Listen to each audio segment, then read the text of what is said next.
ټول مسؤلیت خپله واخلئ. تاسو چې هره پرېکړه کوئ هرومرو یوه پایله لري. آن کله داسې هم کېږي چې کیدای شي خپله ټوله شتمني پکې وبایلئ. نو له همدې کبله باید ټول مسؤلیت پر غاړه واخلئ څو له خپل مالي خپلواکۍ څخه ساتنه وکړئ. دغه خبره هیڅکله هم مه هېروئ. کومه پرېکړه چې تاسو نن کوئ د راتلونکي سره مو تړلې ده. نو ښه ده چې خپله ټوله مالي پرېکړه وارزوئ. دوهم، لګښت مو وڅارئ.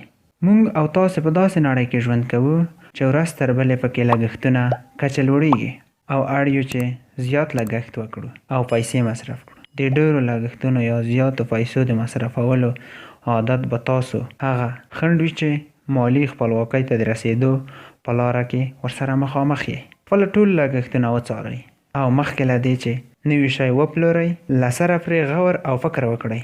کیدای شي په لومړي سر کې درته سخته وي، په تېره بیا په هغه وخت کې چې پر ډېر مصرف باندې عادت شوي وئ.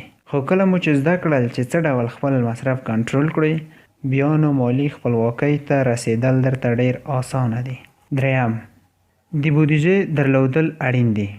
مالي خپلواکۍ ته د رسېدو لپاره یوه بودیجه درلودل او د مصارفو راکمول خورا اړین او ضروري دي. که غواړئ چې له خپلې شتمنۍ څخه ساتنه وکړئ نو بودیجه بندي کولی شي په دې برخه کې له تاسو سره مرسته وکړي.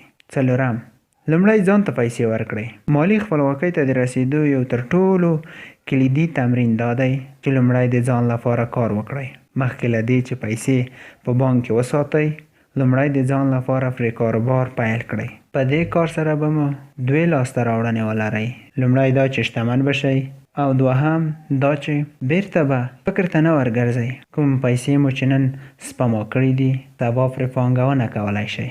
پنځم، له فور یعنې قرض څخه ځان وژغورئ. په قرض کې ډوبېدل هغه لاره ده چې انسان په مالي برخه کې د ګواښونو په لور بیایي. قرض د دې لامل کېږي چې لومړی مو له بیرون څخه مصرف کړئ او له پښو مو غورځوي. په قرض کې ډوبېدل مو له هیلو او پرمختګونو وروسته پاتې کوي. قرض مو له یوه ښه او خوشحاله راتلونکي څخه محروموي. له قرض پرته هم بیا خپلې موخې تعقیب کړئ او د رسېدو لپاره ورته له نورو لارو چارو کار واخلئ. شپږم، د شدید اړتیا لپاره پیسې در سره وساتئ. دا به هغه پیسې وي چې له 3 میاشتو وزګارتیا سره تاسو په ښه آرامۍ سره ژوند پر مخ یوسئ او د هیڅ شي په اړه اندېښمن نه شئ. آن داسې چې که په دې وخت کې له ځینو داسې پیښو سره مخامخ کېږئ لکه په کور کې د یوه ضروري شي جوړول، د روغتون مصارف او یا هم نور ناڅاپي پیښې، په بیړه مو د دې ځواب ویلی شي. د شدیدې اړتیا لپاره پیسې ساتل تاسو په راتلونکي کې خلکو ته له لاس نیولو ژغوري او قرض غوښتلو ته مو نه اړباسي. دغه اطمینان د دې لامل کېږي چې پر نورو ورځنیو چارو او خپل کاروبار باندې ښه تمرکز وکړئ. د دې کار لپاره تر ټولو غوره لار دا ده چې له خپلو میاشتنیو عوایدو څخه یوه برخه داسې ځانګړې کړئ او خپل ځانګړي بانکي اکاونټ ته یې واستوئ چې له ځان سره مو ویلي د قیامت تر ورځې همدا پیسې نه مصرفوم. اووم، تل د زده کړې په هڅه کې اوسئ. په مالي برخه کې زده کړه کول باید ستاسو لومړیتوب وي. په ورځني ډول ډېرې زیاتې سرچینې شته چې تاسو په مالي برخه کې ترې یو څه زده کړئ. د دې پر ځای چې د یوې موضوع په اړه په یوه ورځ ټول مطالب ولولئ نو هڅه وکړئ چې یوازې یو مطلب په پوره غور او دقت سره ولولئ. څومره چې دغه شی په پرلهپسې ډول تعقیب کړئ هماغسې به په پرلهپسې ګټه هم ترلاسه کړئ.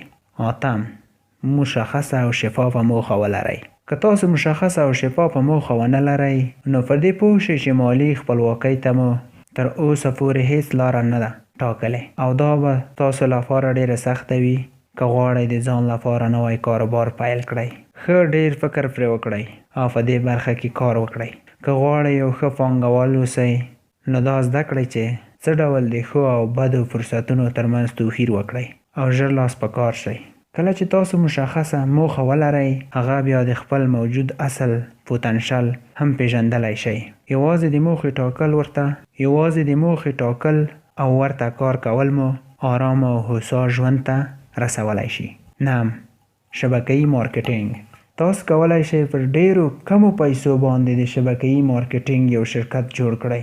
د پیل لپاره دا ډیر ښه کار دی. سخت به وي چې په لږو پیسو او لږ وخت کې تاسو یو لوی کاروبار پیل کړئ. که داسې یو کوچنی شرکت جوړ کړئ، کولی شئ ډېرې ښې تجربې ترلاسه کړئ او یو وخت له یو واړه کاروبار شروع بیا په لویه سوداګرۍ بدل شي.